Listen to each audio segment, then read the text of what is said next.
Most of us exist in this space of endless comparison, the compare and despair, right? So we have either these idealized versions of ourselves that we're constantly comparing ourselves to, or the folks that we see on social media that we have these warped notions of how perfect they are and that we're never measuring up.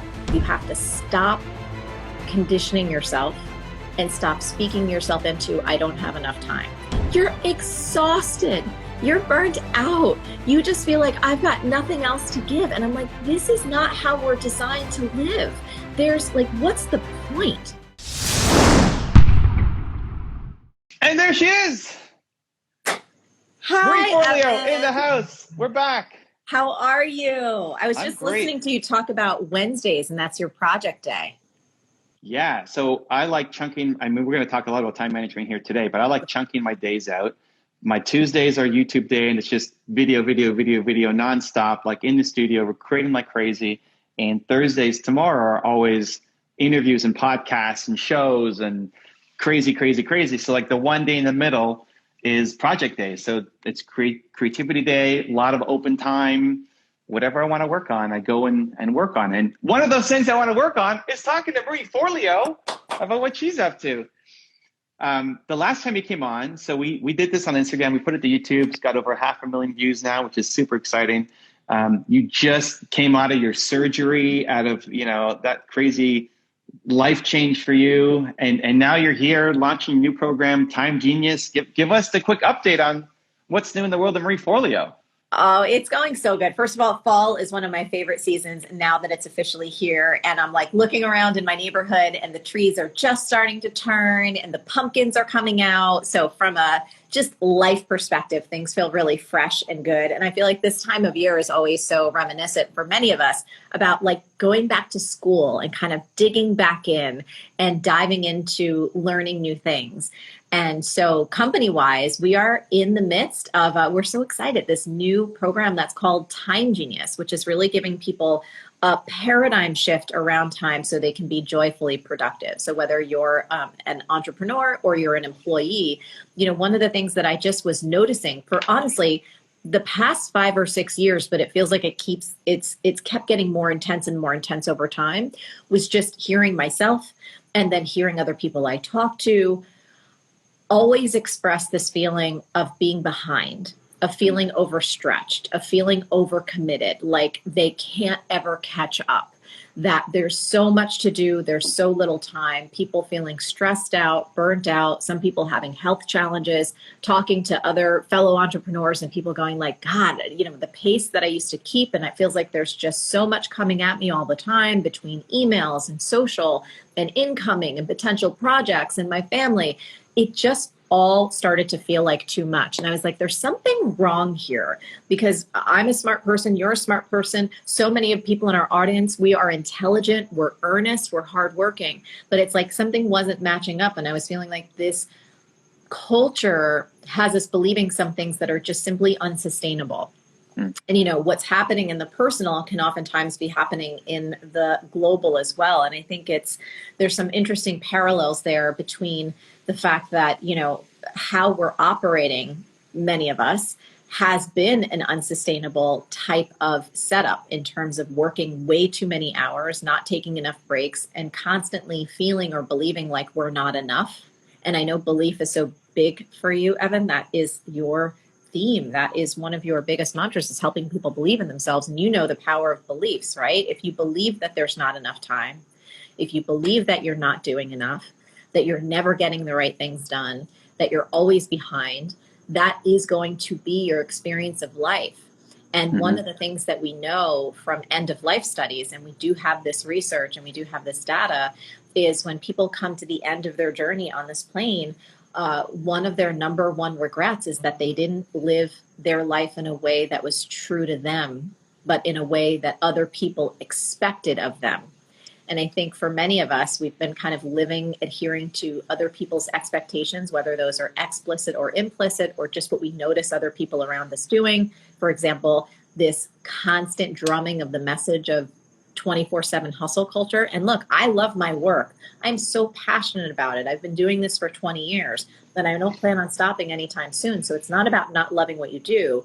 But at some point, I think, again, about 5 or 6 years ago, I started to notice it was like this gross exaggeration, this unattainable, unsustainable expectation that I was like, this isn't healthy. I don't want any part of it. So Time Genius is our answer to that.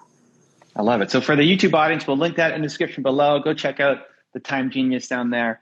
It's got to be one of the most common questions that I get asked by entrepreneurs who are starting out, trying to juggle everything, maybe already have a job and trying to figure out work, home, kids, business. Like, what do you tell them? What's the advice that you give an entrepreneur who's like, I have no time, Marie. I have no time for anything. What do I do? Yes. Well, first of all, it's like that is actually the first thing that we want to start to investigate. And that's one of the first things that we want to change, because how we speak to ourselves, it's like we're fish swimming in water. We don't even realize it all the time. And right, if you're saying like, I don't have the time, I don't have the time, I don't have the time, while this sounds really cliched and simplistic, it comes back to neuroplasticity and what we know from research and our minds. If you say that constantly, you are physically driving those grooves into your brain. It's kind of like, plowing snow off of your driveway or railroad tracks, right? If you keep drilling that sentence and sentiment in, either you're saying it in your own head or you're saying it out loud or simply a combination. And when you're doing it from a place of emotional intensity, like stress or overwhelm or fear, that is going to be your lived experience. And the more those grooves get set into place, it becomes a pattern. And again, something else we know from research is that we human beings live about 40% of our life out of habit or pattern. So if you keep saying that, then that will be your experience, whether you're at the beginning of your journey, at the middle of your journey, when your business actually starts working and you're like, oh my God, I got to grow it. I've got to hire a team, right? And I have all these projects that I have to do. And then even if you're more seasoned as an entrepreneur, that groove will still be there and you'll still create it. So the first place we need to look is you have to stop conditioning yourself and stop speaking yourself into, I don't have enough time. So here's a mantra that I use, and it's helped me amazingly when it comes to kind of backing out of overwhelm and starting to change my own habits and my own thoughts around this, is that I always have time for what's most important. I always have time for what's most important. So yes, there might be a lot on your plate right now, but if you come from a space of, I always have time for what's most important, it slows you down. It helps you kind of dial back on the stress. And what that mantra intrinsically prompts you to figure out is, well, what's most important?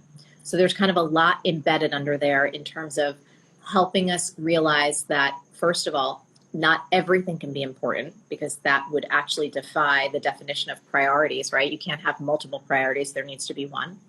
But second, it helps you start to decide, well, what is most important at this stage and season of my life? So if you're at the beginning, it might be about going like, okay, I can't expect myself to do an hour workout every day and meditate twice a day for 20 minutes and then be the most perfect parent, walk my dog for an hour every day. It might be about giving yourself the grace and space to recognize, I'm starting a business. This is a really heavy lift. Maybe I also have a job on the side too, which is also a very heavy lift. Where can I release some of the pressure and the expectations that I have on myself to be a super person, superman, superwoman, superhuman, and create a little bit of a runway so I can say, you know what, for the next 6 months, I'm not going to work out every single day of the week, but maybe I'm going to work out 3 days a week. And on the off days, I'm going to take a walk around the block or do something really light or do a 5-minute workout. And that's going to be enough. How can I enlist my family or my friends to support me? Because this is really an important long-term goal.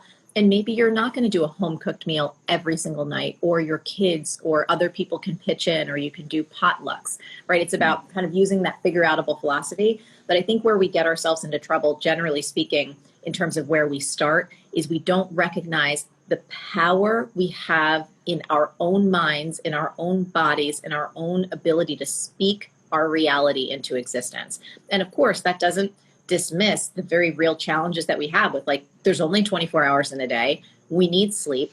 But if you don't start with what you can control on the inside, which includes your mind and your heart and your beliefs, nothing on the outside will ever be enough. You can't change your circumstances enough. You wouldn't be able to get less hours on the job because that same belief track, which is I don't have enough time, I don't have enough time, I don't have enough time, will still be running. So you can move the chess pieces around exteriorly, but if you don't change this first, you're never going to have what we like to call in Time Genius, the experience of being joyfully productive. And what does that mean? That means the experience of like what you're talking about, Evan, where you're like, I've got my projects to do today, right? Today's a day where I get to create something. I get to be present in my life. I get to be there with my kids, my partner, my loved one, and not be looking at my phone or my computer or thinking that I should be 5 or 10 or 20 different other places, or beating myself up because I didn't get enough done at work. So now I'm really not present, but I'm wanting to get back there. That's what we want to go for in Time Genius. It's really an inside out transformation. I love it. Marie Forleo is preaching here, ladies and gentlemen. I love it. It's great. Talk to me about judgment. Okay, so yesterday, for example, I spent maybe a quarter of my day listening to Pet Shop Boys Go West at 1.25 speed for whatever reason, and it led me down this rabbit hole that eventually led to this really cool new idea that I could bring to my customers. But it was a lot of mess, and there was no real intention with it, just besides I like this, so I'm going to listen to the song on repeat for whatever reason. And somebody asked me, doesn't that feel like a waste of time? And sometimes it leads somewhere and sometimes it doesn't. And my best answer is really, I don't know. I don't judge myself for following my creativity, but I don't really know how to teach that component. So many people are judging themselves for not being a better mom or not being a better entrepreneur or not being a better husband or wife or whatever. How do we start to loosen the judgment? Because when you say, well, I'm not going to do a home cooked meal today, then that voice, so now I'm a crappy mom or dad if I didn't make that meal. So how do we get over the judgment to then start making our time more effective? I think it becomes really about self-compassion. And I didn't expect this to be such a big part of the Time Genius program when I was putting it together. But one of the themes that we talk about consistently is how when you're in the Time Genius zone, you have so much self-compassion. You have so much kindness for you. Because what you're talking about really, Evan, is the fact that most of us exist in this space of endless comparison, the compare and despair, right? So we have either these idealized versions of ourselves that we're constantly comparing ourselves to, or the folks that we see on social media that we have these warped notions of how perfect they are and that we're never measuring up. So I think it comes back to understanding if you actually are engaging in that compare and despair and go, I'm not doing that today. Like, not today. No, who I am is enough. Me showing up and being present in is enough. And really taking a step back to challenge the assumptions that you have in your head about who you're supposed to be. Like, where did those ideas come from? And if you actually slow yourself down and investigate that, and you have the courage to be honest with yourself, you will uncover exactly who you're comparing yourself to, or those outdated definitions of success that you might have formed when you were a kid about, for example, my mom is an amazing human. God bless her. She's still alive. Her greatest joy and some of her greatest goals in life were around having a family. She wanted to have a family. So cooking a home cooked meal every single night, making sure that the house was how she wanted it, taking care of things so that my dad and my brother and myself, that we were okay. Like, that was her life's goal and aspiration. And it's not mine. But as a young girl, I was thinking like, oh, well, that's what it means to be a successful woman, because that was the example that I saw. And again, you can do the same thing with social media, right? If you kind of are comparing yourself to someone else and you're going, well, I'm falling short. If you just challenge that assumption and ask, like, where am I getting this idea from? Why am I believing that who I am as a human being is not enough, and going like, no, I'm more than enough. This self-compassion piece. My journey is unique. So me as an individual, talking about my mom, I knew very clearly when I was young that I didn't necessarily want to get married and I didn't necessarily want to have kids, which was a huge departure from my kind of familial script from my Italian American family, right? And so that takes work to have the courage to define success for yourself and to keep, this is really a practice, to keep clearing out that compare and despair that fills up so much of our world because we are on things like this. Like, this is a beautiful form of social media, in my opinion, where you and I not only get to have this conversation, we have these beautiful people here. This is also going to be on YouTube, so there'll be more beautiful people that we'll be connecting with, and we can learn ideas from each other and share possibilities. That's awesome when it comes to technology and social. But I think we'd be remiss if we didn't also talk about the flip side of it, right? How many of us can use these platforms to measure ourselves against other people and then come up short. And all of a sudden, our lives are somehow not enough, when in reality, it's that thought that's creating the pain, not the reality of our circumstances. And that's all an inside job. So I know that was a very kind of long answer. No, it's great. Yeah, if that helped. Because the moment you catch yourself saying, I'm not enough, and you have the wisdom and you slow down enough to find out who you're comparing yourself to, why you're thinking that, that's the beginning of kind of untangling the knottiness of that pain-filled thought pattern. Well, I love, like, the long answer is fantastic because it gives depth. It's not just a one-liner. I mean, we love the Marie quotables too and share those, and you're great at it. But the depth of knowledge is great to help people actually make the next step. You know, your mantra for the first part was, I always have time for what's important. For what's important. Right. What would your mantra be for this, for the judgment piece? So let's see, we can create one. And I think one of the best things, about mantras, so mine always come out of just this wildly configured brain and heart. And I always encourage people to make their own. But for me, it's like, I'm doing my life the very best I can. I'm doing my life the very best I can. And once it comes back to my life, for me, that sentence helps seat me in the uniqueness of my own journey, right? I'm doing my life to the very best I can. And it kind of reroutes me in the fact that my journey is distinct from everyone else's. My journey is mine alone. And God, the universe, creator, whatever you believe in, Smurf fairies, my core belief is that I was put here for a very unique reason. My path is unlike anyone else's. And the moment I start comparing myself to other people, the moment I get into me versus them, I'm miserable. There's no creativity that's possible. I don't feel good about myself. I'm not contributing. I'm not connecting to the people I'm actually with. I'm just stuck in this mental, emotional sinkhole of feeling like crap. And from that space, it's like, nothing good is possible.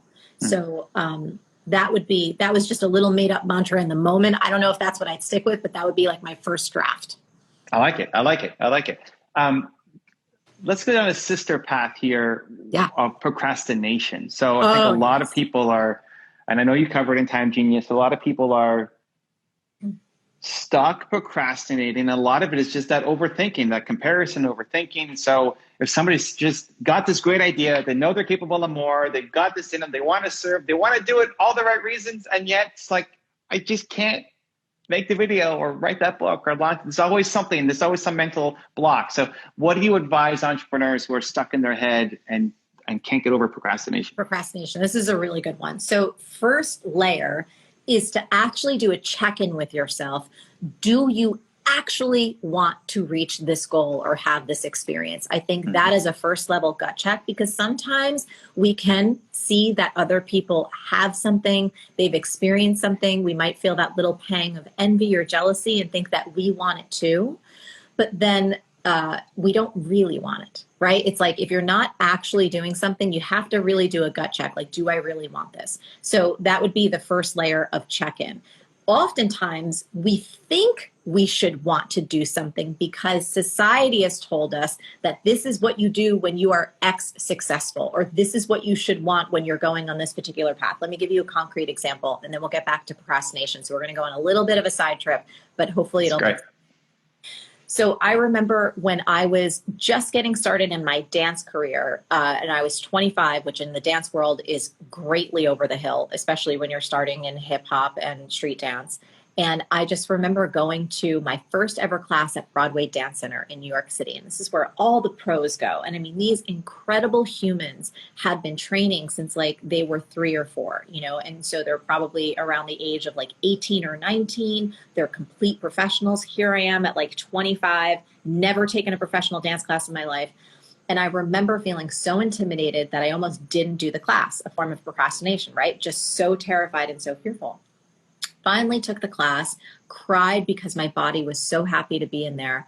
But I started looking around and I'm like, wow, everybody's going on auditions and everyone's like going on tours and doing all these things. That must be what you do as a professional dancer. And so, Evan, I started trying to put myself in all of these different experiences, like going on auditions, getting headshots, thinking this is what I have to do.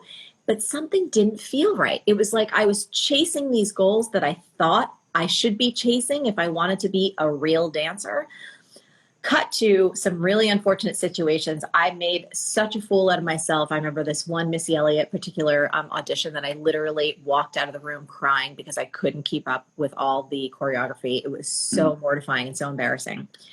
Fast forward a little bit. I still loved dance, but I loved dance in a fitness environment because it wasn't necessarily about performing on these big stages. It was actually about teaching everyday people how to move their body in such a way where they felt great. And for me, that was like my sweet spot, right? It was encouraging people. It was teaching them to do something that they didn't believe they could do. So a few months later, this opportunity came up. Nike, the company, was starting this new program called the Nike Rockstar Workout. And they were specifically looking for people who had a talent when it came to dance, and specifically hip hop and street dance, and who also were really good at instructing and motivating. And so I wound up becoming one of the world's first Nike Elite dance athletes, but I could have never even become that if I was chasing another goal to be a real dancer going on tours and doing music videos, because that wasn't my path. Does that make sense? So when it comes to the procrastination discussion, I feel like sometimes we're chasing goals that the world has set for us, but we don't really want them, but we don't know what else we want. And it takes a lot of courage to be able to step away from something everyone thinks you should do, and you're just kind of doing it because you think it should be the next step, but it's not really your step. So that's level 1 of procrastination. Level 2, if you definitely want this thing, you want to write the book, you want to create the course, you want to start the company, you want to move to a new country, whatever that goal is, and you seem to be procrastinating about it, you got to put some bumpers in place. And what do I mean by bumpers? I mean that you need deadlines, and most people need support. Some form of accountability. For me, one of the best forms of accountability is actually public accountability. I learned this early on in my career. One of the best ways for me to make sure that I launched a new product was to set a deadline for when it was going to launch and then announce it publicly, so I would have to do it.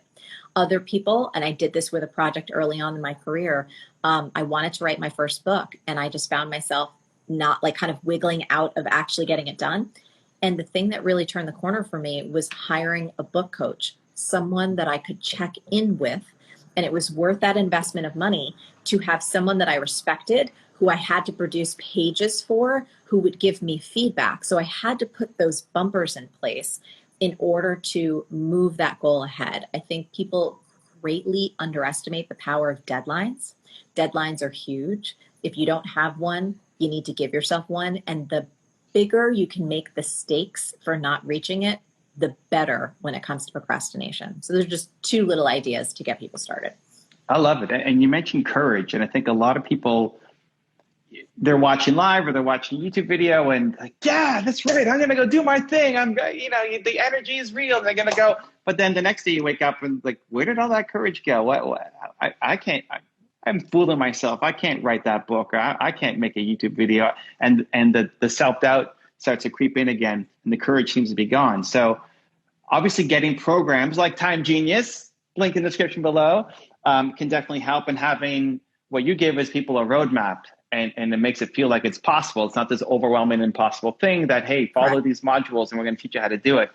So that is definitely one step. How do you, what's the next step to just making it more consistent in the follow through? So it's not just, okay, I have the information, Time Genius gave me the knowledge. How do I actually follow through on it? Yeah, 100%. So if we stick with the procrastination example for just a moment, I think we can even take it further.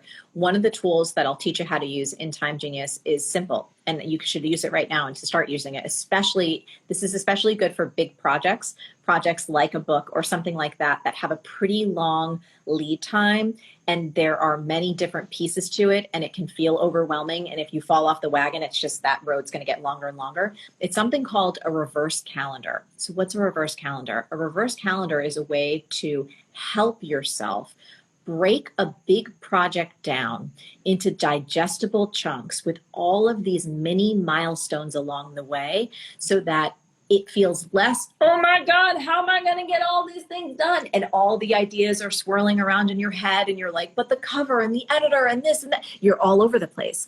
A reverse calendar says, what is the date by which I want to have my first draft manuscript done? You actually open up a calendar and you see, whether it's 6 months from now, 3 months from now, 9 months from now, whatever, but you have a clear, firm deadline date. Then you look at whatever the date is today, and you start to reverse engineer all of the little milestones that you must hit in order to get that first draft manuscript done. So for me, when I was working on my book, Everything is Figure Outable, I used a version of a reverse calendar because it helped me get out of that sense, Evan, of feeling like, oh my gosh, there's so much I need to write. Like, how am I ever going to get all this done? To being able to see a mini milestone ahead of me where I'm like, if I can just get there and just focus on that for this next week or 2 weeks, I can breathe. I can be okay. And then once that little mini milestone was done on my reverse calendar, it was like, oh, there's the next one. So you were asked about follow through. These are the kinds of tools that we can use. They're all free, that can help us develop that ability to be consistent and to stay on track with long-term projects that could really change the trajectory of our career, our lives. But most of us just haven't been exposed to them, and we haven't been taught either how to set up our entire life so that it is supportive of whatever we call in Time Genius, your primary project of that thing getting done. So one of the other keys actually to staying consistent is not taking on too much at once. I think it is it's just, I've seen it time and time again with myself. I've seen it with so many folks in our audience. We're super passionate, we're super creative, we're super ambitious, and those things are beautiful traits, and we want to honor them. And when you have 5 big projects that you want to get done in the next 3 months, that puts people in a space of feeling paralyzed and frozen and overwhelmed, and like nothing ever happens. So another piece of that puzzle of consistency is actually not taking on too much, scaling back, and doing what I call simplify to amplify, which we take you through all that in Time Genius too. I love it. Last question. Talk to me about joy. So, yes, you talk about time management, and a lot of the time management principles have been around forever. I think what you're doing with Time Genius is making it 2021 relatable, and also introducing some of the new science and new technologies. But the Marie magic, is joy. It's like, how do you do this and not just be this super efficient robot, but like that you love your life? And nobody talks about time management and joy together. And when I saw that, it's like, yes, I love this. Yes. So tell us, I mean, it may be obvious, but tell us why joy, and then how do we put joy as a core value into our calendar? 100%. Well, I think it's so important. And honestly, the place that we've all been, right, for the last 18 months, and we don't know how much longer until as a global society, we can get the pandemic behind us. We don't know where we're at with that. And for me, having a joyful life, it's like we work so hard. Everyone listening right now, they work so hard to take care of their families, to take care of themselves, to try and do their best by their community and all the people that they have responsibilities towards. And sometimes I've experienced this where it's like, you're exhausted, you're burnt out, you just feel like I've got nothing else to give. And I'm like, this is not how we're designed to live. There's like, what's the point? Do you know what I mean? Of working so hard, even if you're making great money or you're making an impact. If you yourself aren't happy and joyful, if you're not having a good time along the way, it's all for naught. Again, I get really obsessed with those end of life studies. And because people tell us, right, we have this incredible data and research from thousands of souls who have gone before us, who have reached the end of their life, and they have insight and wisdom to share. And almost all of them said, I think it was maybe like the third or fourth regret. This is Bronnie Ware's The 5 Regrets of the Dying, the top 5 regrets of the dying. Almost all of them said, I wished I allowed myself to be happier. I wished I allowed myself to be happier. And when you really stop and think about that, and I'm paraphrasing a little, they might have not gotten the words perfectly right, but that was the essence of it. I allowed myself to be happier. And Evan, I don't know, have you experienced this? Have you ever gone through periods in life where you put your head down and you worked really hard and maybe you stressed out and you're like, whew, gosh, that was done, but it wasn't that enjoyable? I mean, I certainly have, yeah, for sure. Tortured myself. I just was so tight and so constricted. And I realized, I'm like, all of these different little seasons of my life, when you string them together, are my life. So if I don't train myself to bring joy to as many moments as possible, it's not always going to happen. And there's some really crappy, hard things that happen in all of our lives. So this is not about being no toxic positivity. This is not about being unrealistic. But there's many times throughout my day where I'm like, I could be enjoying myself a lot more, right? Like if I'm working on something, I can bring that party to whatever I'm doing. And oftentimes, especially when there's those tedious tasks that we all have to do, whether it's emptying your dishwasher, doing the laundry, pipe breaks, right? And you have to clean something up. These are the things that all of us go through. Your car breaks down, something unexpected happens, and you're like, oh my goodness. You can either go handle that from a place of being just angry and upset and complaining and beating yourself or the world up. Why is it like this? Or I've decided, I'm like, as much as humanly possible, I want to bring the party, which means I'm going to turn on some music. I'm going to laugh at myself. I'm going to laugh at life because stuff happens that you don't expect. And it can either be a show or it can be like, you know what? This is life. So I might as well have a good time with it. And I think one of the experiences of being a time genius is to also prioritize what brings you joy. So is it laying in the grass and staring at the clouds? Is it allowing yourself some non-guilty time on the couch to watch your favorite Netflix show? Is it being with your dog or with your kids or cooking a meal or just reading a great novel? I think that we did research with our audience, Evan, and we have responses from, I think at this point, it's over 15,000 folks about how they feel about their time. And I was so struck by how many people feel guilty and feel like they're not productive enough the moment they slow down and try and take a rest, that there was no joy, that they didn't even feel like they deserved to feel joyful, because anytime that they kind of looked away from work, they had this overwhelming thought that they should be doing something more productive. So the reason for me to emphasize joy in Time Genius is not because it works, but it's also because it's so necessary. I don't want to see any of us, myself, you, anyone who's tuning in right now, get to the end of their one precious life and look back and go, gosh, I wish I allowed myself to just be happier. I love it. What a message. Yeah. The legend, Marie Forleo in the house. The program is called Time Genius.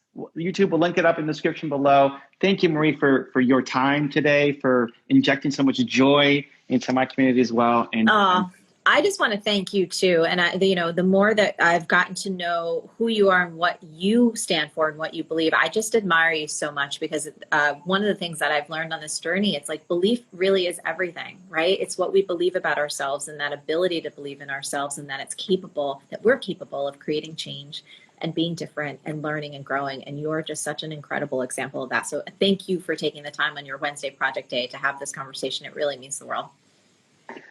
I'm working on accepting compliments, so I received that. Thank you, Marie. Good. You deserve it. You deserve it. And I'm so grateful for everyone for tuning in. Also, too, depending on when this goes up and when you check it out, if you go to jointimegenius.com, we've got a free masterclass. Jointimegenius.com. We've got a free masterclass up. It's awesome. It's about the 3 toxic lies that keep you overwhelmed, overstretched, and under earning, and how to break free now. So even if Time Genius isn't for you as the program, go take that masterclass, because it'll help you start to think differently and recognize all of the ways that kind of our culture has just fed this notion of constant nonstop work, and it's not the only way to be. I love it. Join timegenius.com for the free masterclass too. We love you, Marie. Thank you for joining. Thank you so much. See you soon. Okay, bye. Take care. If you want to see the last one-on-one I did with Marie Forleo to see how everything is figure-outable, check it out right there next to me. I think you'll love it. Continue to believe, and I'll see you there. Modern entrepreneurship can be for everyone. All of us are immersed in a culture that has taught us that nonstop work is the most valuable thing.